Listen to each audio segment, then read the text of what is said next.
I'm Elaine Reyes at the United Nations headquarters in New York, and this is UN Insider. Coming up. As you do not introduce food into people's diet, they get hungry, they get malnourished, they get sick, they die. Urgent calls to scale up the flow of aid into Gaza, as humanitarian officials warn conditions within the Palestinian territory are near catastrophic levels. Our planet is trying to tell us something, but we don't seem to be listening. An impassioned plea from the UN Secretary General for action to tackle climate change and protect the planet for future generations. And people worldwide are living longer.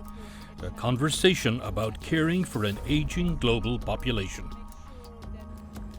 Next.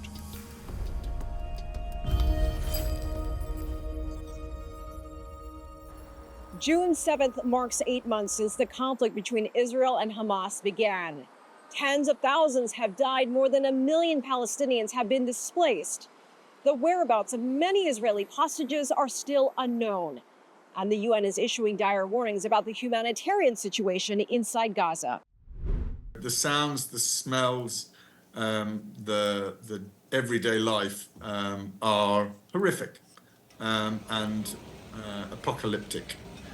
People sleep to the sounds of bombing, they sleep to the sounds of drones, they sleep to the sounds of war, as now tanks roll into parts of central Rafah, which is only kilometers away, and they wake to the same sounds. The living condition within the tent is so hot during the day, and of course there is lack of water for people within the tents. And so people basically are going to the sea to find some opportunity to cool themselves down because of the high temperature of the day, and by doing this also they take the opportunity to wash themselves, because there is no other ways that people can maintain some decent hygiene. Shudaja is monitoring developments inside the UN and has more on our top story. Deja. Yes, Elaine. This week our focus is still on Middle East. Now, obviously, Gaza's situation is very bad for humanitarian operations. In his very last briefing, I asked Martin Griffith, Under Secretary General for Humanitarian Affairs and Emergency Relief Coordinator, whether there is a threshold for the UN to cease humanitarian operation. Watch how he answered my question. Is there any threshold for UN to stop the humanitarian operation if the situation continues to get worse? And how far away do you think we are now from that threshold? They don't quit. Famously, they talk about staying and delivering. But in Gaza, staying and delivering is a promise more than a fact. We're looking at an operation which is not delivering. So we need safe routes, we need better access, we need then to have clarity about how aid workers who are needed to help with the distribution of aid, you can't just drop the aid and go. It's not only Gaza. The situation in border area between Israel and Lebanon also drew our attention, especially after Israeli Prime Minister Netanyahu's warning on early Wednesday that Israel was prepared for very intense action in the north. What's the UN's position? It's been reported that Israel is preparing for offensive in the northern border with Lebanon. Does the Secretary General have anything to say on this situation? I mean, we're obviously very concerned about the continued and heightened tensions along the blue line. I think it is incumbent on all the parties involved to take advantage of the different mechanisms through which the situation can be de-escalated, notably the trilateral meetings that our peacekeeping mission can organize. And just we hope that not only in terms of exchange of fire, but the rhetoric is lowered. Now, we know last week Algeria has submitted a draft resolution calling for halt of operation in Rafah. What we have learned is that the draft has been put on hold. waiting for more consultations from member states. At the same time, there is a US draft, which calls upon Hamas to accept the new deal fully and implement its terms without delay and without condition. This is an unusual draft. Normally, Security Council would endorse an agreement after deal being made, just like JCPOA. But this sounds weird, especially it only mentions Hamas, not Israel. Or maybe US is confident enough that Israel will accept this deal. The deal contains 3 stages. The first stage would be a 6-week ceasefire and exchange of hostages and prisoners. It also allows 600 trucks daily to deliver aid in Gaza. But here's the thing. With all the destructions, is it even possible to have 600 trucks getting in? There's such a destruction there. Do you think that there's even a possibility to get in 600 trucks in the beginning of the ceasefire? The 600 trucks, it's a good question. I think it is challenging. As I said earlier, it's not about quantity, it's about quality, but even the quantity is a problem, of course. And that will require a gigantic effort combined of private sector and the United Nations and the partners all together, the humanitarian community, because it is a very, very ambitious target. Well, so far we still have no idea when the Council will take action on this draft or Algerian draft. Oh, and this is the start of June, which means a new Security Council president, and this time Republic of Korea. Now, it is quite rare to see 3 Eastern Asian countries, China, Republic of Korea, and Japan, sit in the chamber together. What is Ambassador Hwang Jun-kook's thought on this? First, wish you a successful presidency. We noticed that this might be the first time we have Republic of Korea, Japan, and China, 3 Eastern Asian countries together in the Security Council. Though 3 countries obviously have differences, but do you have any common ground to work with? So we will try to find some common ground on some issues, and we are keen on expanding the areas of cooperation. And when we see some differences, I mean, let differences be there, but we still, because these 3 countries are very significant countries in terms of economy and politics and military, we need to cooperate more, not just to enhance peace and stability in the region, but for the world. This Thursday, General Assembly elected Security Council new non-permanent members. Having obtained the required 2/3 majority and the largest number of votes, Denmark, Greece, Pakistan, Panama, and Somalia are elected members of the Security Council for a 2-year term beginning on the 1st of January 2025. Generally speaking, Security Council has 10 non-permanent members, 5 from African and Asian countries, 1 from Eastern European states, 2 from Latin American states, and 2 from Western European and other states. The 5 newly elected members will serve on the Security Council for the 2025 and 26 period, replacing Ecuador, Japan, Malta, Mozambique, and Switzerland. And that's this week's update from me, Elaine. Shudija, thanks.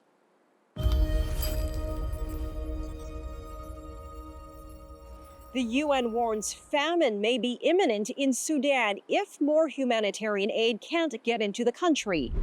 In Sudan, half of the population, 25 million people, need humanitarian aid. Famine is closing in, diseases are closing in, the fighting is closing in on civilians, especially in Darfur. The overall response plan aims to reach and support 15 million of the worst affected people. Collectively, we ask for 2.7 billion American dollars. As of today, 4.5 months into the year, we have received 12% of that. This is not just an underfunded appeal. It is a catastrophically underfunded appeal. Rival factions have been fighting in the country for more than a year, causing the largest displacement crisis in the world. Aid deliveries are often blocked by fighting or looted. leaving millions in need. The World Food Program is getting more aid into Haiti's capital. For the first time in months, the agency landed a cargo plane at Port-au-Prince's International Airport. It's a much-needed boost in humanitarian aid in a country where half the population is facing acute hunger. The roads in and out of Port-au-Prince are controlled by armed groups. The port has been closed for a long time and was looted, and the airport was closed. So effectively, Port-au-Prince for the past few months has been an island. So it's really important for WFP and other humanitarians to be able to bring supplies into the city to run essential programs. So the essential services that people rely on, be it healthcare, water and sanitation, food, they require the free movement of goods and people. And right now we just haven't had that. So what we're doing with this flight is reopening that door and ensuring that vital supplies come in to allow these essential services to function.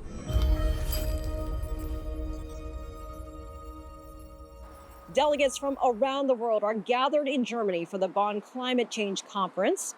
They are expected to advance an agenda that will lay the groundwork for COP29, the next UN climate conference in Azerbaijan.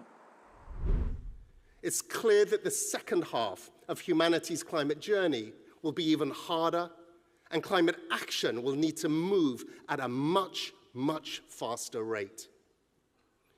So we cannot afford rest stops or detours at this halfway point in humanity's climate journey.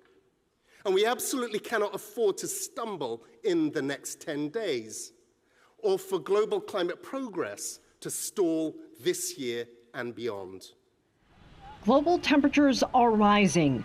A new report from the UN's weather agency shows the planet has endured a year of unprecedented heat.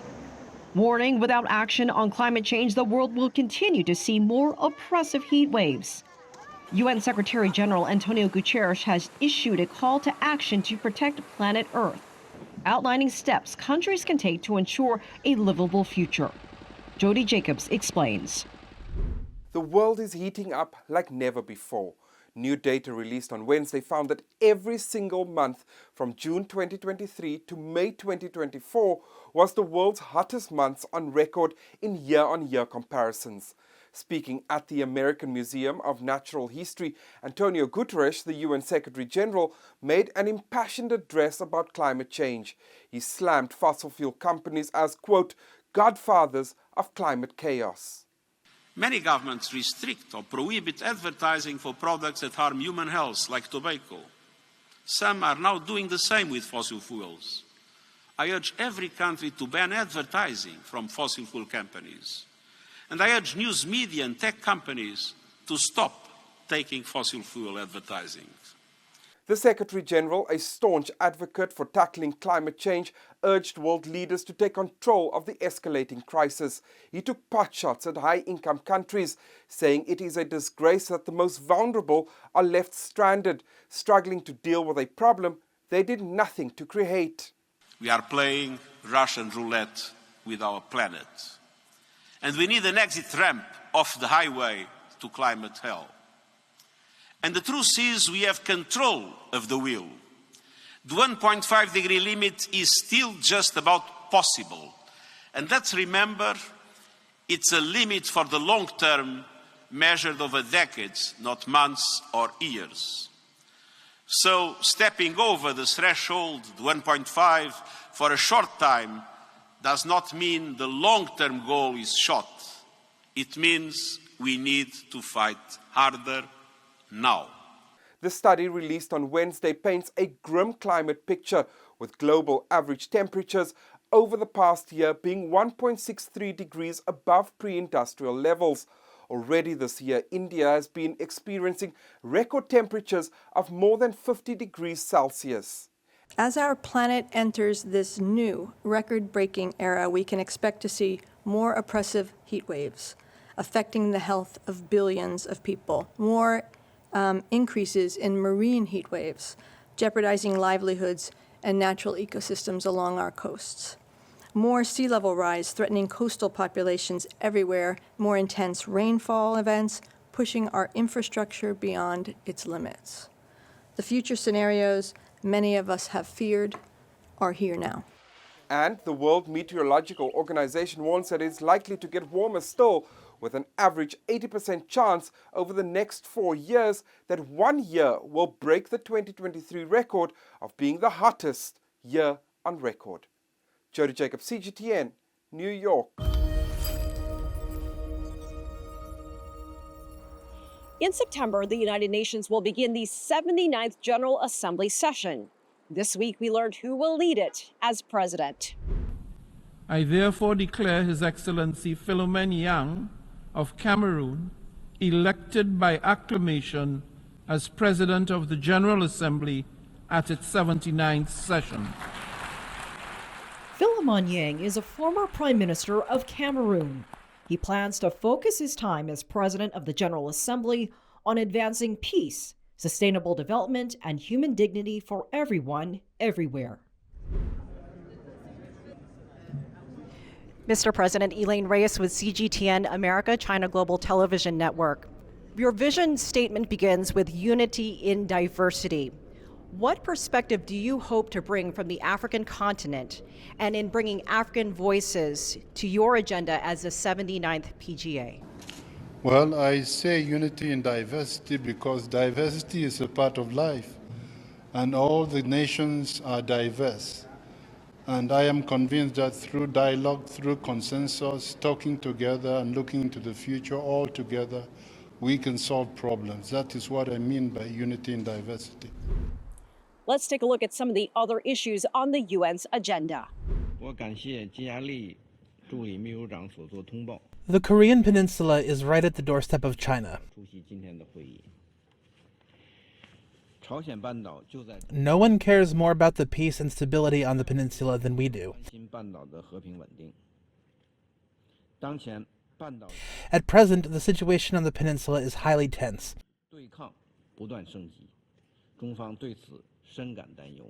With antagonism and confrontation escalating.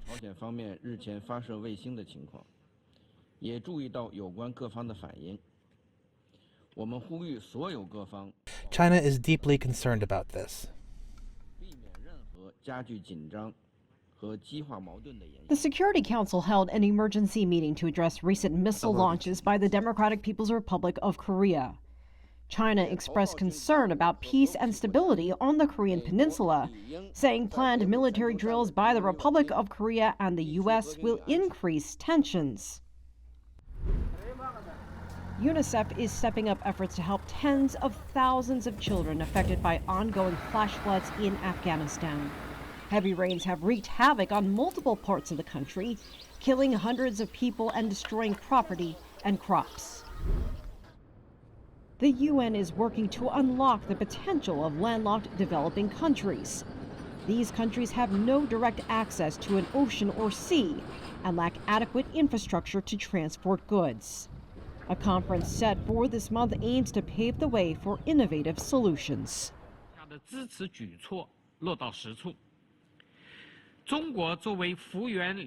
China is deeply aware that connectivity and capacity building are crucial to the revitalization and development of landlocked developing countries. China is willing to continue to carry out practical cooperation in a wide range of fields with landlocked developing countries under the Belt and Road Initiative and global development initiatives.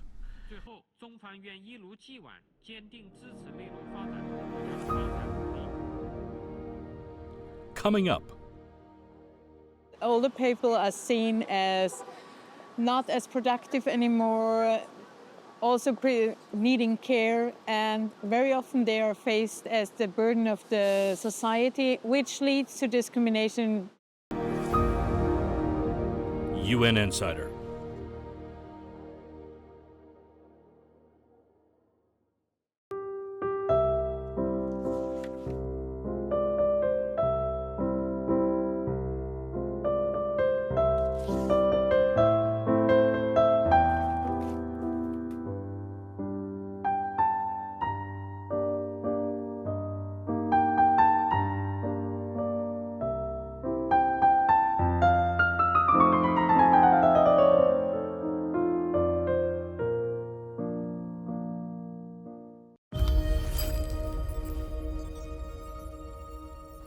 In 2019, 703 million people around the globe were aged 65 or older.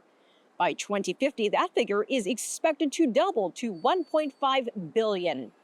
That would mean 1 in every 6 people would be at least 65 years old.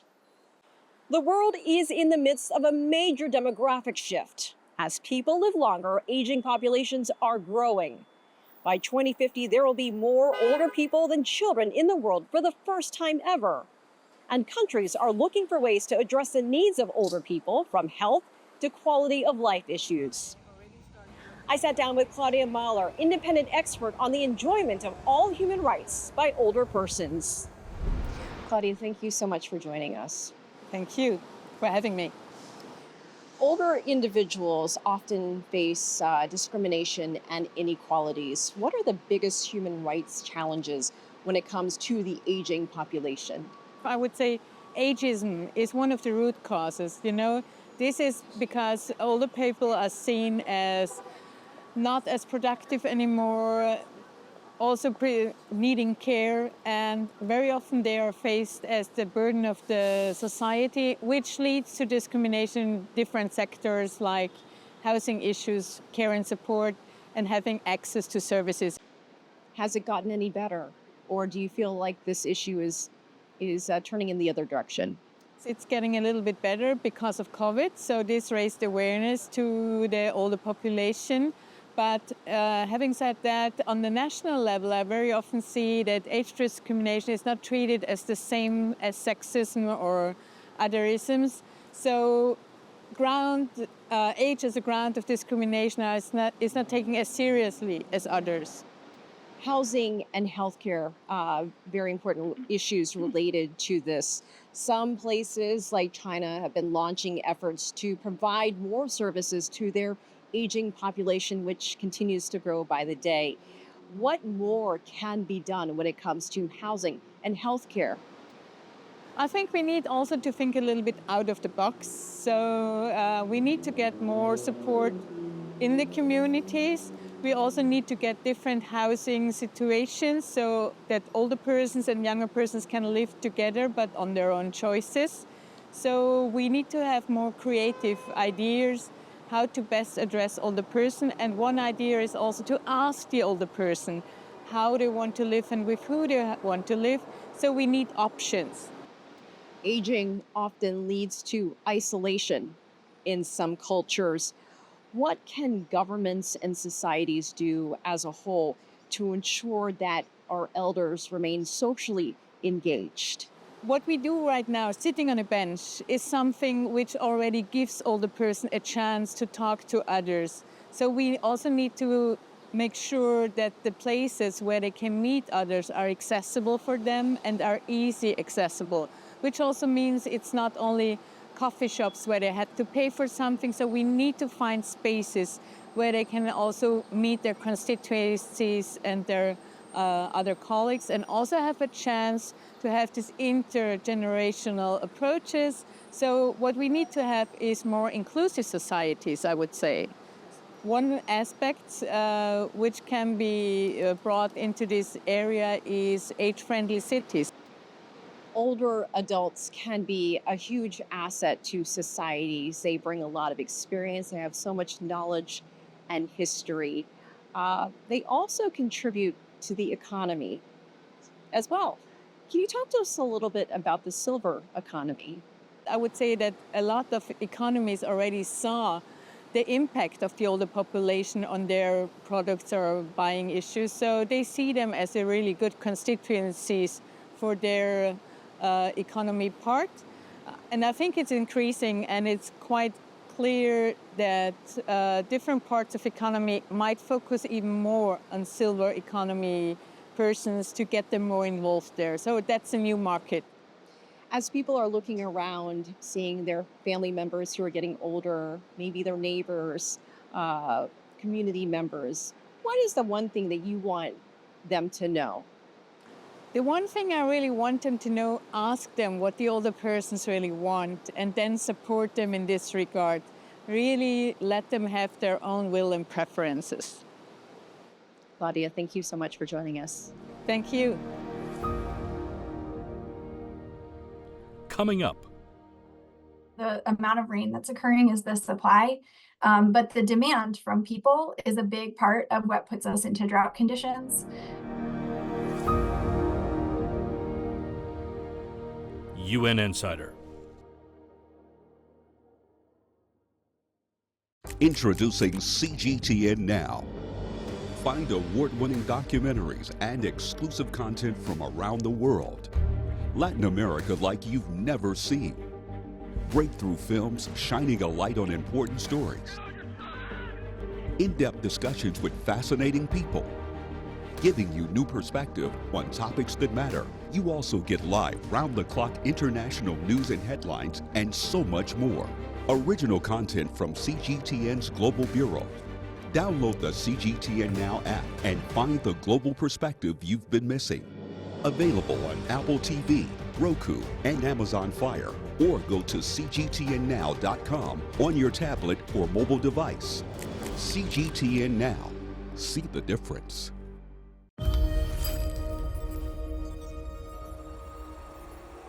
Restoring land, fighting desertification, and building drought resilience, the focus area for this year's World Environment Day. Edis Tianshan has the details. The UN says at least 40% of the world's land is degraded. But another part of drought is the flip side of it. So the amount of rain that's occurring is the supply, but the demand from people is a big part of what puts us into drought conditions.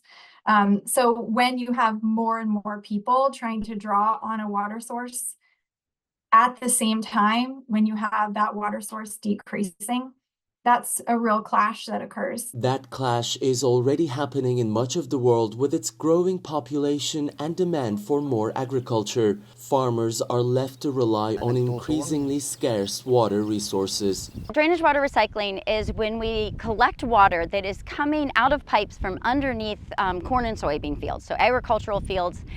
We're collecting that in a pond, a wetland, some other reservoir. So we fill that pond up with water in the spring when we have excess water, and we store it there until later in the summer when it's hot and dry and the crop needs water. But large storage reservoirs can be expensive and only serve as a temporary solution. In the meantime, the natural water cycle is disrupted when people alter ecosystems through practices like grazing animals, growing crops, and urbanization. When you damage the soil, when you get rid of the plants that are normally found in an area, you actually kick off a cycle where the waterfall decreases more and more because you have fewer and fewer plants. So less water means less plants means less water as rainfall. And then you can get other things happening with the damage to the soil so that it's difficult for the recovery of the ecosystems to happen. That's why it's crucial to use sustainable methods while proactively restoring ecosystems. Environmentalists say extreme droughts and water shortages will only get worse with climate change. Edis Tianshan, CGTN, Los Angeles. I'm Elaine Reyes at UN headquarters in New York. Thanks for being a UN Insider.